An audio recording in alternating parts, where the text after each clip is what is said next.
মই শ্ৰী হিমন্ত বিশ্ব শৰ্মা ঈশ্বৰৰ নামত শপত লওঁ যে বিধিৰ দ্বাৰা স্থাপিত ভাৰতৰ সংবিধানৰ প্ৰতি মই প্ৰকৃত বিশ্বাস আৰু আনুগত্য পোষণ কৰিম। মই ভাৰতৰ সাৰ্বভৌমত্ব আৰু অখণ্ডতা অক্ষুণ্ণ ৰাখিম।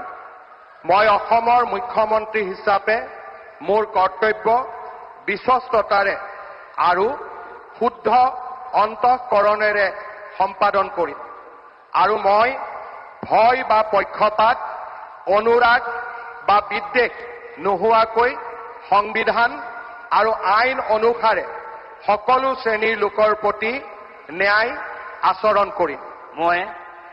মই শ্ৰী হিমন্ত বিশ্ব শৰ্মা ঈশ্বৰৰ নামত শপত লওঁ যে মই অসমৰ মুখ্যমন্ত্ৰী হিচাপে মোৰ কৰ্তব্যৰ যথাযথ সম্পাদনৰ বাবে আৱশ্যক হোৱাৰ বাহিৰে মই এনে বিষয় যি অসমৰ মুখ্যমন্ত্ৰী হিচাপে মোৰ বিবেচনাৰ বাবে অনা হ'ব বা মোৰ জ্ঞাত হ'ব তেনে বিষয় মই কোনো ব্যক্তি বা ব্যক্তিসকলৰ ওচৰত প্ৰত্যক্ষ বা পৰোক্ষভাৱে অৱগত বা প্ৰকাশ নকৰিম।